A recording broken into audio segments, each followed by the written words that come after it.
அனைத்து ஆன்மீக அன்பர்களுக்கும் அடியேனின் ஆத்ம நமஸ்காரம்.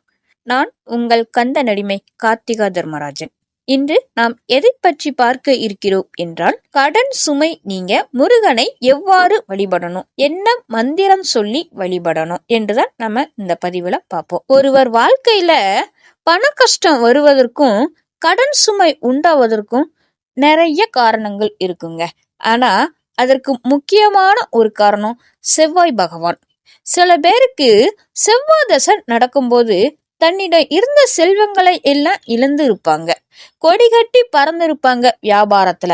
ஆனா பாருங்க, செவ்வாய் தசை நடக்கும்போது அந்த 7 வருடத்துல கையில இருக்கும் அத்தனை பணத்தையும், கஷ்டப்பட்டு சேர்த்த அனைத்தையும் கோட்டை விட்டு கடனாளியா நிற்பாங்க. இப்படிப்பட்ட சூழ்நிலை சில பேருக்கு இருக்கும். சில பேருக்கு நேரம் சரியில்லாத காரணத்தால கையில இருக்கிற பணத்தை எல்லாம் இழக்கக்கூடிய சூழ்நிலையும், கடன் வாங்க வேண்டிய சூழ்நிலையும் உண்டாகி இருக்குங்க. எந்த பிரச்சனையா இருந்தாலும் சரி, செவ்வாய் பகவானை நினைத்து அந்த முருகப்பெருமானை வேண்டி செவ்வாய்க்கிழமை தோறும் இந்த மந்திரத்தை சொன்னா அந்த கடன் பிரச்சனையில இருந்து மீண்டு வருவதற்கான வாய்ப்புகளை அந்த முருகப்பெருமான் ஏற்படுத்தி கொடுப்பாரு. ஏன்னா செவ்வாய்க்கு அதிபதி முருகனுங்க. செவ்வாயால என்ன பிரச்சனை வந்தாலும் சரி, முருகப்பெருமான வேண்டி அவர் பாதத்தை பணிந்தா நமக்கு செவ்வாயால வரும் கெடுபலன்கள் நீங்கி நன்மையே நடக்குங்க. சாதாரண கடன் மட்டும் நீங்காதா என்ன? வாங்க, அது என்ன மந்திரம், அதை எப்படி படிக்கணும்னு நம்ம பார்ப்போம். கந்தர் அனுபூதியில இருந்து எடுக்கப்பட்ட பாடல் வரி தாங்க இது. அதுல பாருங்க, ஆடும் பரிவேல் அணி செய்வல் என பாடும் பணியே பணியா அருள்வாய். அதுல தொடங்கும். அதுல ரொம்ப சிறப்பான வரிகள் ஒண்ணு வரும். வடிவும் தனமும் மனமும் குணமும் குடியும் குலமும் குடி போகியவா அடி அந்தமிலா அயில்வேல் அரசே மிடி என்றொரு பாவி வெளிப்படினே.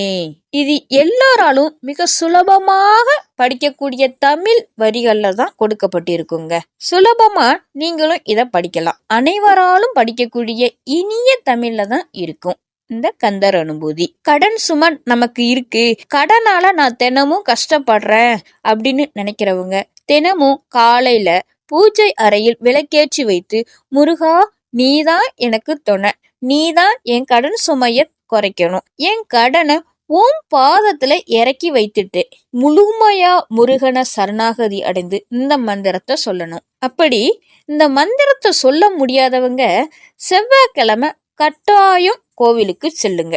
அங்க முருகப்பெருமான் முன்பு அமர்ந்து, முருகன் வேல் முன்பு அமர்ந்து சொன்னாலும் தவறு கிடையாது.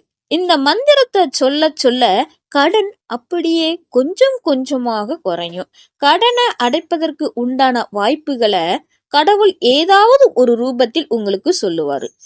அதே மாதிரி எனக்கு சொத்து பிரச்சனை, எனக்கு வீடு பிரச்சனை, ரொம்ப நாளா வர வேண்டிய கடன் வரல, நான் ரொம்ப நாளா வாங்கக்கூடிய இந்த நிலம் என்ன கையை விட்டு போய்கிட்டே இருக்கு, அதாவது தட்டி பறிச்சுக்கிட்டே போகுது, நான் அந்த இடத்த வாங்கணும்னு நினைக்கிறேன், ஆனா என்னால முடியல, அதற்கான சந்தர்ப்பம் அமையல அப்படின்னு நினைக்கிறவங்க கண்டிப்பான முறையில எம்பெருமான் முருகப்பெருமான வழிபடுங்க.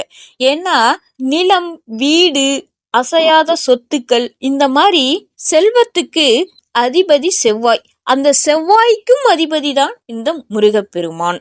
ஆக இந்த முருகப்பெருமானை வழிபட வழிபட வழிபட செல்வங்கள் சேரும், அசையாத சொத்துக்கள் வாங்கலாம், நிலம், வீடு, கைவிட்டு போன மனைகள், கைவிட்டு போன நிலங்கள், வருமா வராதா என்று நினைக்கக்கூடிய கடன்கள், என்ன பிரச்சனையாக இருந்தாலும் முருகப்பெருமான் தீர்த்து வைப்பாருங்க. ஒரு சிலர்லாம், நான் தினமும் கந்தர் அனுபூதி படிக்கிறேன், கந்த சஷ்டி கவசம் படிக்கிறேன், ஆனா எனக்கு கவலை குறையில, நான் படிக்கிறேன் ஆனா எனக்கு எதுவுமே நிறைவேற மாட்டேங்குன்னு நினைப்பீங்க. காரணம், முழு மனசோட படிக்கணுங்க.